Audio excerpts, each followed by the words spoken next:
Yes, barundi kazi inshuti z'Uburundi. Turabaramukije, turabahaye mwakeye canke se bwakeye. Abandi bavuga ngo mwaramutse, turabahaye namwire bivanye naho mwese aherereye mu mpande zine zigize igihugu cacu ciza c'u Burundi. Mbese no mu mpande zine zigize isi. Ikibonobono media nkuko mubimenyereye mwamaze kuvyumva kuri mikrofone ya mbere muri kumwe na musore wanyu banyita Blaze abandi banyita Baraka ndagiye manga yose. Imbere ya kamera turafise umusaza. Umushinga ntaye turakurangurira ko amushinga ntaye nabonye ufise impeta. Murakoze nanje ndabaramukije abakunzi ba Kibonobono Media badukurikirana nawe kandi Blaze ndakuramukije cyane. Bana nabonye ufise impeta ubwo navuze ati mutama bubahwe ariko kandi je navuze ko nitwa Blaze nkunda kwibara gusa nawe witwande. Okay murakoze cyane kuba mfise impeta ni kimwe nitwa niyo nkuru Ekoni. Eko niyo mazina yanje niyo nkuru Ekoni David. Eko abonye wambaye jira ya Kibonobono Oil tumenyeye David umuyobozi mukuru wa koperative ya Kibonobono mu Burundi ariko kandi na Ismael yaraciye imbere ya kamera yacu. Zombi aravyibuka niwe yamufashe amasanamu namwe mujerwe iki muri Kibonobono. Okay murakoze cyane ni byiza ko tuvuga ibyo dusanzwe dukora na cyane cyane muri Kibonobono nico gitumubona nambaye no jire ya Kibonobono ni badge kandi uraberewe entrete. Okay merci. Hanyuma jenjejwe gusubiza ibikorwa byo muri Kibonobono dukora n'ibyo gutegura ingendo. Kibonobono mujerwe gukurikirana ibikorwa abandi dukunze kubita ba Kibonobono yatse twa Kibonobono Ekoni rero gukurikirana ibikorwa n'umusi niwe twatewe iteka ryo kugendera cyane se ryo kuvugana nawe. Nta kibazo rero tugira tubanze duce ku mitwe banze usubire utwibutse koperative ni iki. Okay tuvuze koperative simvuge ngo koperative Kibonobono mbo tuvuze koperative novuga ko mu majambo make koperative na hantu ni ikoraniro ry'abantu bose. Koperative ni ikoraniro ry'abantu bose. Nibwe ni Kibonobono Oil. Kibonobono Oil ni koperative yandi. Kibonobono Oil ni abantu bose kuko twavuze ko deja ni koperative. Rero mu gihe ari koperative no kuvuga ni abantu bose. Kibonobono Oil rero si umuntu ni y'abarundi bose. Nuwo wese abyifuza. Mburembarije gutyo kubera hariho abantu babaza yuko Kibonobono Oil bari koperative ya David. Kubera niwe twagiye tubona ku mbuga zitandukanye ku mateleviziyo atandukanye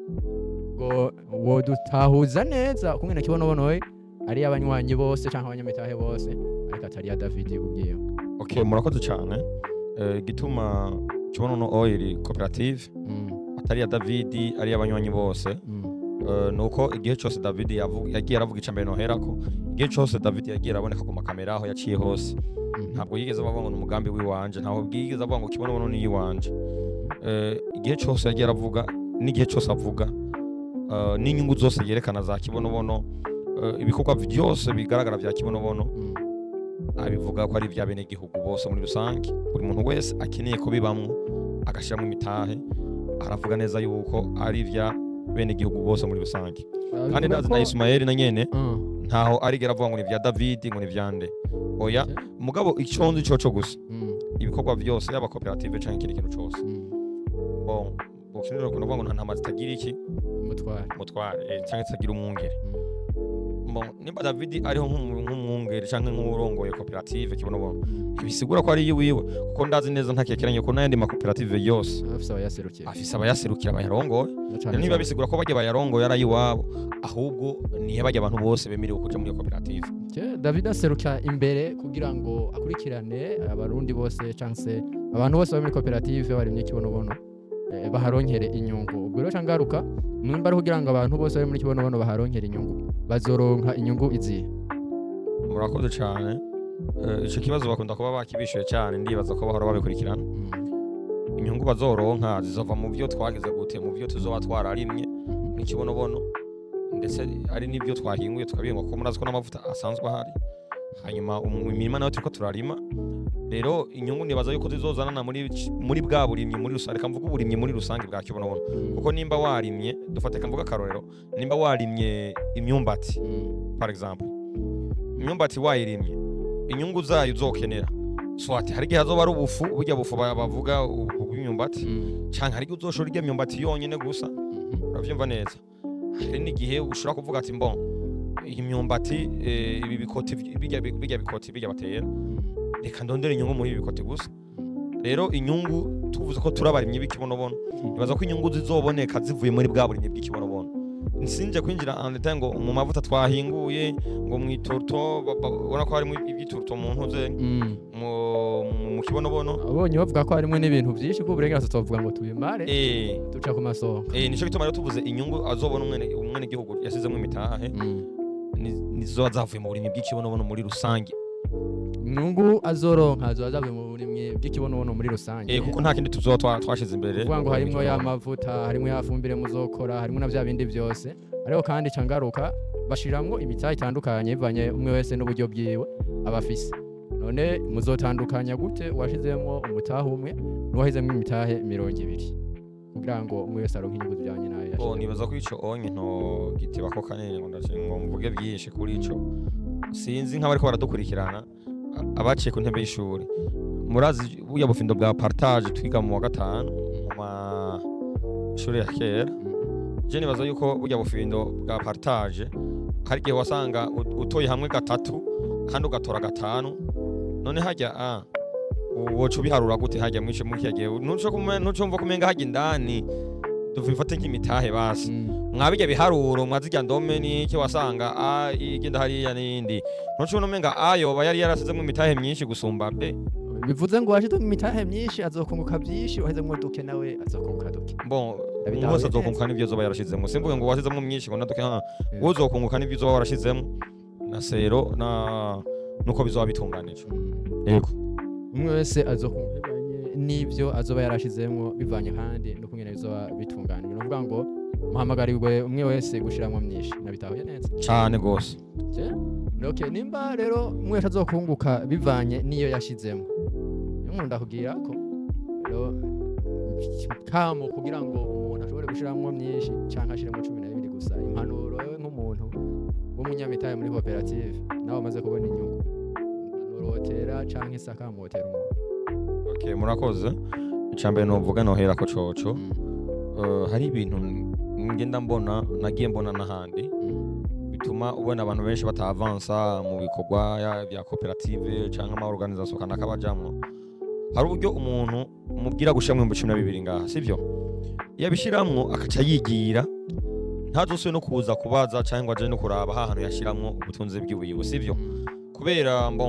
atarabona inyungu rero imigambi nk'iyi ya long terme y'igihe y'inyungu bizoza imbere atari kwica bungukiraho direct abantu benshi ntibakunda ngo babijemwo cyane cyane nko gwaruka gogo ruca rurambirwa n'ingoga yabonye ko hari ibintu mpora numva bavuga ngo ni bya beti canke bya crypto money n'ibindi atabonye ko $1 kaduze ngo aca kabona direct ngaho umenga ivyo bintu harimo ntibiri seriye rero ico uyisizemo duzumira 12 ukaca ugenda hariya hari igihe uzoca uvuga ntuwagiye kurana ryashiramwo washiramwo y'amahera 12 waciye ugenda uri poterera kugira ngo uzuraza no kuraba basi ko bagikora na ya biro baba bagihari bikaca biba ikibazo muri ico gihe rero wa wundi yashiramwo amahera menshi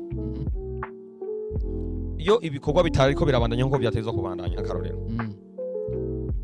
hakaba ikibazo wowe uzoja kuvuga uvuze induru wewe 12 hari wundi yashizemo amahera menshi wengo nabasomana ibiki urumva umenganisha ibitajanye n'ibyo wambajije ariko ndagishikako ni vyiza ko ushizemo amahera washizemo uko angana kose bivanye nuko wayaronse ntuyakengere ngo ugende ubireke ngo uzoza ngo uzogaruka ngo baguhamagaye ngo kurondera inyungu ari abantu nk'abantu bizera amana nka batwe kuje dusoma muri Bibiliya ngo aho ubutunzi bw'umuntu buri ngo niho umutima we ugeza gute uri ako nawe urakaza rero nimba warashizeho ubutunzi hariya kandi ubwo butunzi ukabuzi neza yuko ari ubwo bw'inyungu zizoza imbere atari zizo uwo munsi ni vyiza ko ukurikirana aho washize ubutunzi rero akamaro ko gushiramo imitahe myinshi no gushiramo imitahe mikenya ntivya bindi nyene none sigisoro gikora sibiharuro wowe washizemo 12 je nkashiramwo 30 canke 24 canke 36 umva igihe cyo gusarura warimye bike uzokwimbura bike warimye byinshi uzokwimbura byinshi sivyo rero muhinga nimba abafisa akaryo ko kurima afisa aho kurima hanini byiza ko yokwitaza akarima hanini kugira ngo azabone umwimbo mwinshi azabona umwimbu ukwiye canke umwimbu ugwiriye urushije uwo yari kwimbura igihe yari kuba yateye bikenya. nimba ari ufise aho kurima yoca arima hanini, kuvuga ngo agure imitahe myinshi arime hanini, ariko kandi uvuze kurima no kurima navyo birimwo umuntu yoshobora kurima canke muzorima nka koperative gusa. Bo kubera ko dukeneye umwimbu mwinshi kandi na David yirwa yabivuze atanga hariho umuntu aravye ikiganiro ca mbere uno musi mbo David yabivuze bace bagenda barabe ibyo bindi biganiro aho akora ndibaza niya yinjira kuri YouTube kuvuza hari nk'umuntu ashobora kuba aravye ikiganiro no musi rya mbere aza kumanuka musi yinjiye kuri rya Kibonono Media aza kubona ibindi biganiro. Bo mugize imisi mubona amatemonyage y'abantu barimye ku gatwe kiwabo atari koperative yarimye gusa. Impamvu ni ukugira ngo umwimbu ube mwinshi, ariko kandi utibagiye neza yuko utari umunywanyi ntiwemerewe kugira gute kurima. Utari umunywanyi ntiwemerewe kurima, kuvuga ngo umuntu areme abanza kuba umunywanyi munyamitahe uwo muri Kibonobono akatanga mu 2012. Rero mw'ico gihe arimye wumve renge nazokunguka, arimye azoshora antake nk'urimye muri koperative nk'uwarimye ku gatwe kiwiwe. Muga kubera ko dusangiye hariya muri koperative nakubwiye neza mu ntango koperative si ya David si wanje si yundi muntu numwe bahora babona, ni y'abantu bose babyipfuje. Rero arimye antake nk'uzo barimo nk'umunywanyi muri koperative arimye ku gatwe kiwiwe azokunguka ashore muri koperative, koperative imugurire. Koperative nayo ni ashora wa mwimbu yegeranije muri rusangi wose canke igahingura, urumva igahingura bya bikorwa byose. No kuvuga yuko uwo muntu azokunguka kangahe? Kabiri. Kuko koperative nayo niyunguka azokunguka na sero n'imitazo yarashizemo, amwe gukunguka nako ko yarimye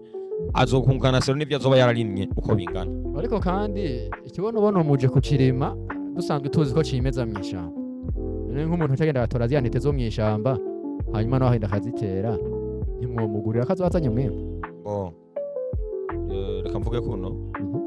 ibintu ugiye gutora mw'ishamba nivyo wowe utoye waguze sivyo biratandukana cyane. Ikindi naco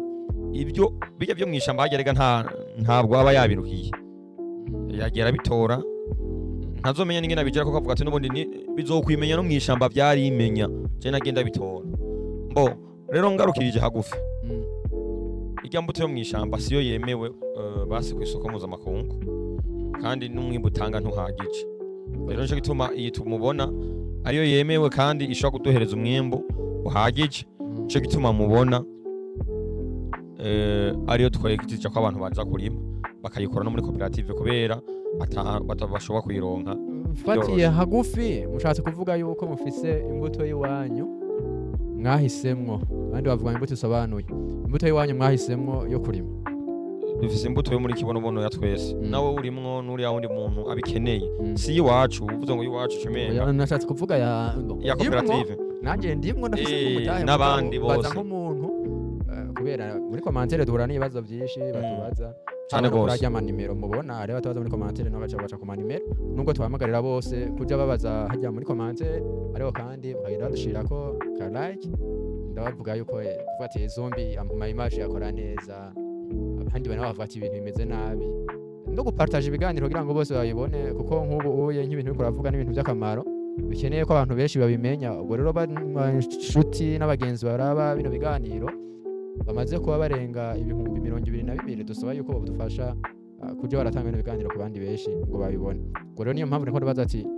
murafise imbuto y'iwanyu canke se base mvuge turafise imbuto y'iwacu twenyene. Okay, hari imbuto yo muri koperative yo kurima kugira ngo ntibagende kurima ibyo ari byo byose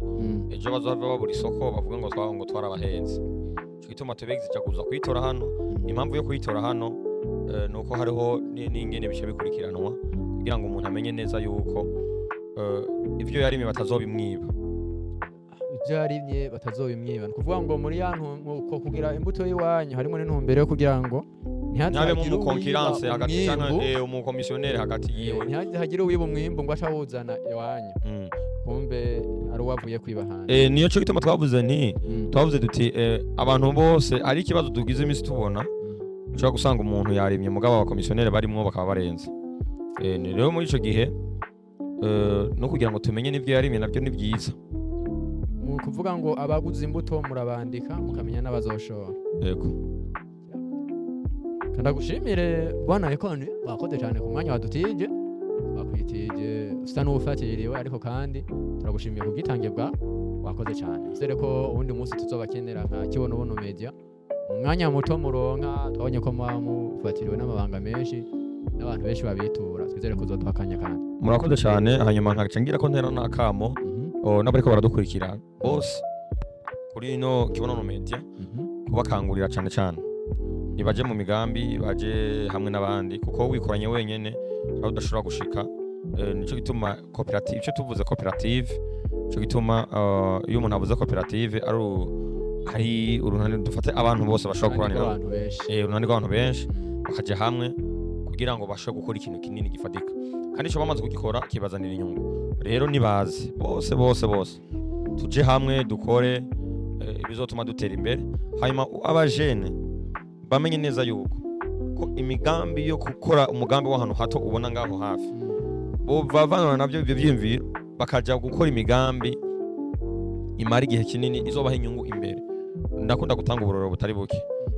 ibanki yari yose ngaho ubona ngaho Bujumbura izi za private ari nk'iza leta par exemple cyangwa microfinance kanaka afise bene gushamwe imitaha barahari abari bo bose kuko bijya ntibyitanguje ari nka privé oya nivyakorotse biva mu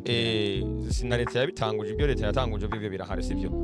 mugabo zijya banki hajya bene gushamwe ijya mitaha cyangwa ama microfinance cyangwa izo zindi organisation zose baba baragize barafunditse